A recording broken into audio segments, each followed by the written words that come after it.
أيود أحدكم أن تكون له جنة من نخيل وأعناب تجري من تحتها الأنهار له فيها من كل الثمرات وأصابه الكبر وله ذرية ضعفاء فأصابها إعصار فيه نار فاحترقت كذلك يبين الله لكم الآيات لعلكم تتفكرون۔ کیا تم میں سے کسی کو یہ بات پسند ہے کہ اس کے لیے ایک باغ ہو کھجوروں کا اور ایک باغ ہو انگور کا، اس کے نیچے نہریں چلتی ہوں اور اس میں ہر قسم کے پھل موجود ہوں، اور پھر اس باغ والے آدمی کو بڑھاپا آ جائے اور اس کی اولاد بھی ہو اور وہ اولاد کمزور ہو؟ اب ایسے وقت میں باغ والا آدمی بوڑھا ہو گیا، اس کی اولاد کمزور ہے، باغ کھجوروں کا انگوروں کا ہے، نیچے نہریں جاری ہے، ندی نالے ہے، اور اس باغ میں ہر قسم کے پھل موجود ہے۔ ایسے وقت میں ایک آندھی آئی، طوفان، سونامی اور سڑی آئی، اس آندھی کے اندر آگ بھی تھی، وہ آگ اس کے کھیت کو جلا کر راکھ کر دی۔ یہ اللہ تعالیٰ اس قسم کی مثال بیان کر کے فرماتے ہیں، اسی طرح ہم اپنی آیتوں کو وضاحت سے بیان کر کے تم کو سمجھانا چاہتے ہیں تاکہ تم غور سے عقل سے کام لے سکو۔ تم میں سے کوئی بندہ ایسا ہے اسے یہ پسند ہے کہ اس کے لیے ایک کھجور کا باغ ہو اور انگور کا بھی باغ ہو، اس کے نیچے ندیاں چلتی ہوں، نہریں نالیاں چلتی ہوں، اور اس باغ میں ہر قسم کے پھل موجود ہوں۔ اب یہ باغ والا آدمی بوڑھا ہو گیا، اس کے لیے اولاد بھی ہے لیکن وہ اولاد بہت کمزور ہے۔ ایسے مومنٹ میں اب اس کے باغ کو ایک آندھی، جس آندھی میں آگ تھی، اس کے باغ کو جلا کر راکھ کر دی۔ تو یہ اللہ تعالیٰ فرماتے ہیں، یہ ہماری آیتوں کو ہم اس طرح کھول کر وضاحت سے بیان کرتے ہیں تاکہ تم غور سے، فکر سے، عقل سے کام لے سکو۔ اللہ مثال کے ذریعے سے سمجھاتے ہیں۔ قرآن یہ واقعات کی کتاب نہیں، تاریخ کی کتاب نہیں۔ قرآن کون سا واقعہ کب ہوا، کون سے سن میں ہوا، وہ تاریخ کی کتاب نہیں ہے، سبق سکھانے کی کتاب ہے۔ یہ زندگی کا سبق سکھانے کی کتاب ہے۔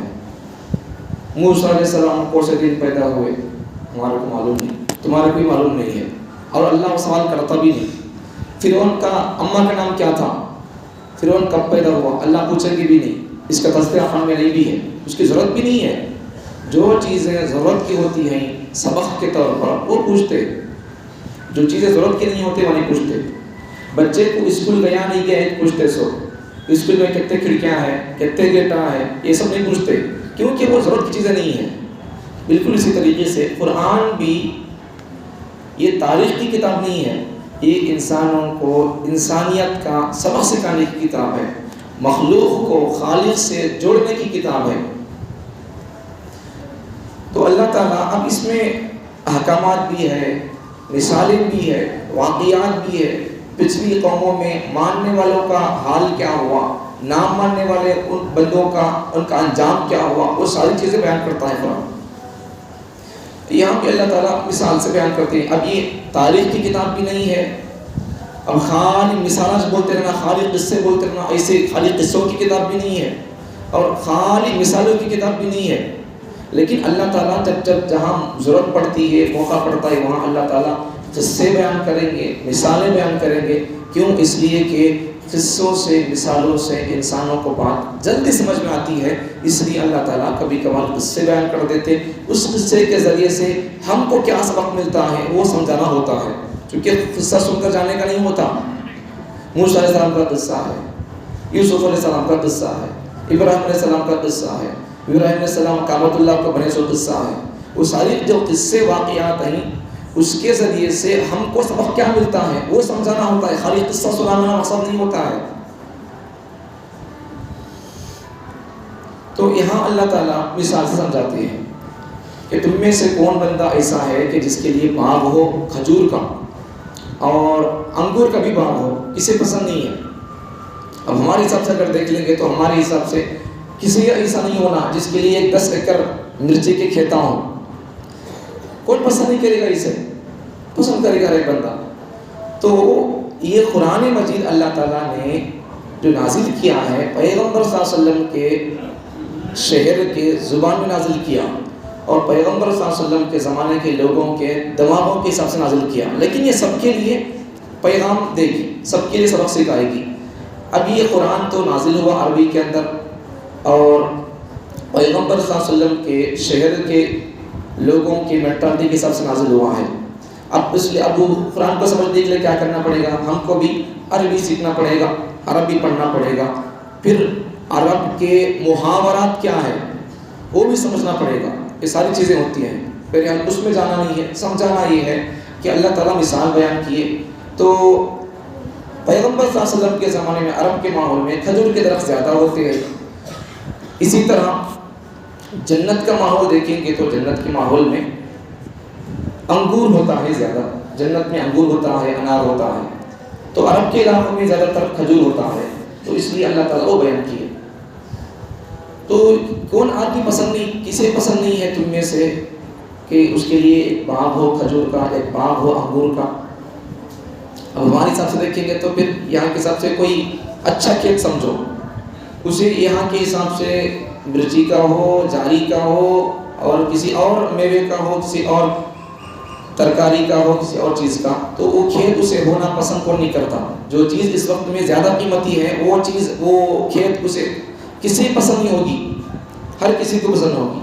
تو اللہ نے فرماتے ہیں ایک کھجور کا باغیچہ ہے، انگور کا باغیچہ اور باغ ہے، پھر اس باغیچے میں، باغیچے کے نیچے کا مطلب اب ہمارے حساب سے کھیت کے اندر نالیاں کیا ہوتے ہیں؟ سائڈ میں، اطراف میں ہوتے ہیں، آزو بازو میں ہوتے ہیں کھیت کو پانی پہنچانے کے لیے، تو اس کے نیچے نہریں ہوں، ان باغوں کے نیچے نہریں ہوں، اور اس باغ کے اندر ہر قسم کا پھل موجود ہے، دونوں کا تذکرہ، دونوں باغ ہے، اور باغوں کے اندر بہت سارے اللہ کے پھلوں کی جھاڑیاں بھی ہے۔ اب کون پسند نہیں کرے گا ایسا؟ ہر آدمی پسند کرتا ہے۔ اب ایسا مومنٹ ہے، باغیچے باغاں ہے، ہر قسم کے پھل موجود ہے۔ اب ایسے وقت میں کیا ہوگا؟ باغ والے آدمی کو بڑھاپا آ گیا، بوڑھا ہو گیا، اب اس کی اولاد ہے بولے تو بھی اولاد بھی کمزور ہے۔ اب اس وقت میں کیا ہونا ہے؟ اب کیا کرنا ہے؟ خود جا کر نہیں سکتا کچھ، ساتھ دینا چاہیے اس کے اولاد سے، اب وہ اولاد بھی کمزور ہے۔ اب ایسے سچویشن اور مومنٹ میں ایک آندھی آئی، سڑی گالی، تو ایسا سڑی گالی کے اندر ہماری زبان میں اردو میں آندھی بولتے ہیں، اس سڑی گالی اور آندھی کے اندر ایسا ہماری سڑی گالیوں میں کچرا ہوتا ہے، تو اس مثال میں سمجھاتے ہیں اللہ تعالیٰ وہ آندھی ایسی جس کے اندر تیز اور سخت آگ تھی۔ اب ان دیکھو تو باغ والا پہلے سے بوڑھا ہے، اولاد کمزور ہے، اب باغ باغیچہ اچھا پکو ہے، ندیاں نالے بھی ہیں، آزو بازو ہر قسم کے پھل میوے موجود ہے۔ اب ایسے وقت میں وہ آندھی آ کر اس کے باغ کو جلا کر راکھ کر کے چلی گئی۔ اب کیسا ہوگا ایسے وقت میں؟ مومنٹ کیا ہوگا؟ حال کیا ہوگا؟ اسے کتنی تکلیف ہوگی؟ وہ اللہ سمجھاتے ہیں بالکل اسی طریقے سے اگر تم اعمال کرتے ہو، صدقہ خیرات کرتے ہو، مال ہماری مرضیات کے جگہوں میں خرچ کرتے ہو، لیکن تم کو تمہارے مال کے قبول ہونے کی فکر نہیں ہے، ریاکاری آ گئی ہے، دکھلاوا آ گیا ہے، دکھلاوے کے ساتھ بندہ خرچ کر رہا ہے یا جو بھی عمل کر رہا ہے، تو پھر ان اعمال کے ذریعے سے تمہارے وہ اعمال برباد ہو جائیں گے۔ یہ اسباب دکھاوا ہے، اور دوسری چیزیں ہیں تکلیف دینے والی بات، احسان جتانا، پیچھے جو چیزیں گزری احسان جتانا اور تکلیف دینے والی بات کر دینا، دکھلاوا، یہ سب چیزیں ہیں ریاکاری، تو یہ سب چیزیں ہمارے اعمال کو برباد کر کے رکھتی ہیں۔ جیسا اس آدمی کے باغ کو آندھی آ کر برباد کر کے رکھتی ہے، ویسا ہمارے اعمال کو ریاکاری، دکھلاوا، احسان جتانا، دے کر کسی کو پھر بولتے رہنا، بار بار تکلیف دینے والی بات بولنا، یا پھر کوئی مانگنے والا آیا ہے تو اس کے ساتھ بدتمیزی کا رویہ اختیار کرنا، پھینک کے چلے جانا، ایسا بدتمیزی کے ساتھ ایسا نہیں کرنا. یہ سوچو اگر کوئی ہمارے کو تو کیا تو دینا ہو تو ہم کو پھینک کو چلے گا تو ہم کو کتنی تکلیف ہوگی. پھر یہاں آنے والے بندوں کو بھی کوئی پوچھتا ہے سوال گھروں کے پاس ہو یا کسی اور جگہ پر تو پھینک کر بدتمیزی سے نہیں جانا، تمیز سے سلیقے سے اس کو دے کر جانا ہے. کیا معلوم ہے کیا اللہ کے خزانے میں اور اللہ کی قدرت میں طاقت میں کیا بعید ہے کہ جو حالت یہاں مانگنے والے کو آئی ہے اللہ اگر چاہیں تو لمحوں کے اندر وہ حالت اللہ ہم پر طاری کر سکتا ہے. اس لیے نہیں کرنا کسی کے ساتھ ایسا بدتمیزی کا معاملہ. تو سلیقے سے دینا چاہیے. ایسا پھینک کر جائیں گے، تکلیف دینے والی بات کریں گے، کب بھی آتے رہتی کیا رہے چند دے کب بھی آپ کو منگلے کھاتے رہتے، ایسا نہیں. دینا ہے کیا دیکھو سب نہیں دینا ہے خاموش چلے جانا. ہمارا مزاج الٹا بالکل، دین دے جانے والے آنے والے کو بول کر آتے رہتے ہیں، آلی آتے رہتی ہے آدمی. یہ دو لوگ بولتے نہیں خالی آتے رہتی چندے کو خالی انہوں ایک روپیہ نہیں دیتے، دینے کی طاقت نہیں ہے پھر بھی بولتے رہتے ہیں. بول کر خامخواہ اپنے کھاتے میں گناہ نکالتے رہتے ہیں. نہیں کرنا ایسا، اعمال برباد ہو جاتے. تکلیف دینے والی بات نہیں کرنا، دے کر احسان جتانا نہیں اور دکھلاوا نہیں کرنا. یہ بات ہے، یہ چیز ہے. اس لیے یہ کام سے ہم کو بچ کر رہنا چاہیے، احسان جتانے سے، تکلیف دینے والی بات سے، ریاکاری. یہ اسباب ہے، ان اسباب سے ہمارے اعمال برباد ہو جاتے ہیں. جس طرح وہ آدمی کا باغ آگ آ کر آندھی آ کر جلا کر چلے گئی، بالکل اسی طریقے سے اگر ہمارے اندر احسان جتانے کا مزاج ہوگا، دے کر بولتے رہنا تمہارے کو میچ دیا سو، تمہارے کو میچ کھلایا سو، تمہارے کو یہاں میچ لا کر رکھا سو، تمہارے کو شادی میچ کرا سو، یہ سب احسان جتانا، یہ ساری چیزوں سے اس سے اور دے کر تکلیف دینا یا تکلیف دینے والا رویہ استعمال کرنا یا پھر ریاکاری کے طور پر دینا، دکھا کر دیتے رہنا. تو ان اسباب سے ہمارا جو کیا ہوا عمل ہے، دے رہے ہیں، نماز پڑھ رہے ہیں، روزہ رکھ رہے ہیں، یہ اعمال ہمارے یہ سارے کے سارے بالکل اسی طریقے سے جس طرح اس کا باغ جلے گیا ہے، وہ آدمی کا جل جاتا ہے آندھی آنے سے لگنے سے، تو ویسے ہمارے اعمال بھی جل کر راکھ ہو جائیں گے. تو اس لیے ہم کو سبب کیا ہے؟ تو یہ چیزیں نہیں کرنا، احسان جتانا نہیں اور تکلیف دینے والی بات نہیں کرنا. تیسرا ریاکاری ہمارے اندر نہیں رہنا، اخلاص آدمی کے اندر آ جانا. اللہ کو بہت اخلاص پسند ہے اور دین کی اسلام کی جڑ بھی اخلاص پر ٹکی ہوئی ہے. اخلاص نہیں تو عمل کتنا بھی بڑا ہو وہ عمل اللہ کے دربار میں قبول نہیں ہوگا. اس لیے آدمی کو عمل کرنے سے پہلے بھی عمل کرنے کے بعد بھی اخلاص میرے اندر آیا نہیں آیا، میں یہ کام کر رہا ہوں تو کیوں کر رہا ہوں. آدمی اپنی کیے جانے والے کام کے بارے میں سوچے، یہ کام میں کر رہا ہوں تو نیت کیا میرے دل کے اندر. میں کسی کو بول رہا ہوں، کوئی بندہ غلطی بول رہا یا کوئی بندہ کوئی بات بول رہا، اسے ٹوک رہا ہوں میں، تو میرا مقصد کیا ٹوکنے کا؟ میں بڑا عالم بول کر ٹوک رہا ہوں یا پھر میرے کو بلّہ کی معلومات بول کر ٹوک رہا ہوں یا پھر اس کی غلطی کی اصلاح ہو جائے یا وہ بندہ اپنی اصلاح کر لے، یہ مقصد ہے. لوگوں کو سب کے سامنے ڈانٹ رہا ہے کوئی بندہ، کسی کو حافظ صاحب کو، موزن صاحب کو، خطیب صاحب کو، کسی بھی ٹائم زیادہ ہو گیا جی تمہیں کئی بندہ بول رہے سو. اب کیا بتانا چاہ رہے بندہ؟ اگر انہوں غلطی بول رہے ہیں کوئی اور بات ہے تو سلیقے سے بول سکتے، تو لیکن پوری پبلک کے سامنے بولنا چاہیے. یہ سب اخلاص ہوتا ہے، ان کو بولنا مقصد ہے، جلدی ختم کرنا ہے یا کوئی اور بات ہے تو پھر کیا کرنا ہے؟ سلیقے سے بولنا چاہیے.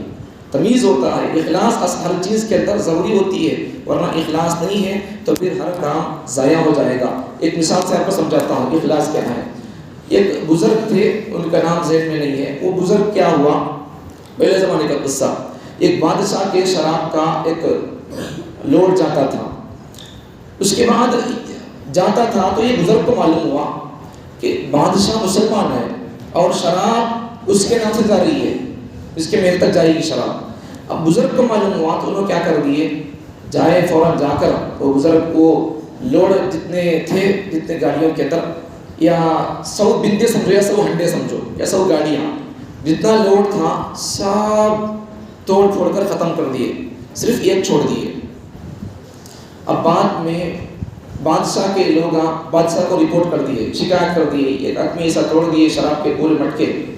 اب بادشاہ کیا بولے، ان کو پکڑ کر لاؤ ہمارے دربار کے اندر. اب ان کو پکڑ کر بادشاہ کے دربار کے اندر لایا گیا. اب بادشاہ سے پوچھتا ہے کہ میں کئی کچھ ہی تھوڑے ہمارے مٹکے شراب کے، تو انہوں بولنے لگے بھئی تو بھی مسلمان بندہ ہے، میں مسلمان بندہ ہوں، جیسا میرے اوپر شراب حرام ہے ویسا تیرے اوپر شراب حرام ہے. تیری اچھائی سوچتے ہوئے میں شراب کے مٹکوں کو توڑ دیا. اب بادشاہ پوچھنے لگا تمہارے کو میرے ساتھ اتنی محبت ہے اتنی ہمدردی ہے تو پھر تمہیں 100 توڑنا تھا مٹکے، 90 پنوں توڑ دیے، ایک چھوڑ دیے، وجہ کیا؟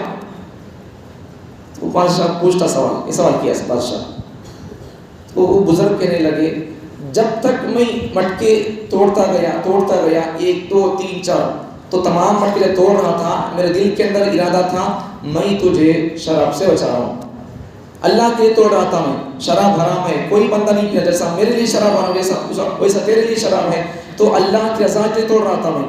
جب 90 پر 9 مٹکے توڑ دیا، جب 100 مٹکا توڑنے کی بات اور باری آئی، اس وقت میں میرے دل میں بات آ گئی اب میں 100 مٹکے توڑ دیا، ایک بندے کو میں میری طاقت سے میرے حساب سے میں اسے بچا لیا شراب پینے سے۔ جب اللہ کی مرضی اور اللہ کا رضا اور اخلاص کی بات ہٹ گئی، اب میرے دل میں دوسری بات آ گئی ہے، تو اس لیے مجھے جب تک اللہ کی مرضی تھی 90 پر 9 مٹکے توڑ دیا، وہاں تک اللہ کی مرضی تھی مجھے، لیکن بعد میں بھی یہ کہا گیا دل میں اتنا بڑا کام کون کر سکتا ہے؟ اب کتنے گھروں کے اندر ٹی ویاں ہیں، تم میں سے کون ایسا بنتا ہے گھروں کو جا کر ٹی ویاں پھوڑ دے؟ طاقت ہے؟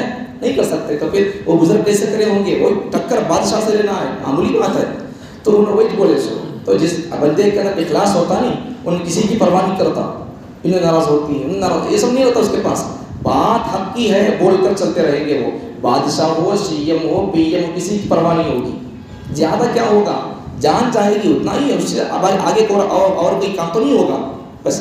تو انہوں نے بھی وہی بولے سو، جب تک 9 پر 9 مٹکے توڑتا تھا تب تک مجھے اللہ کا ذکر کرنا مقصود تھا، جب 100 مٹکا توڑنے کی بات آئی تو میرے دل میں آ گیا اتنا بڑا کام کون تو ہے کیا پہلوان کرنے والا، ایسی بات آ گئی تو میں چھوڑ دیا۔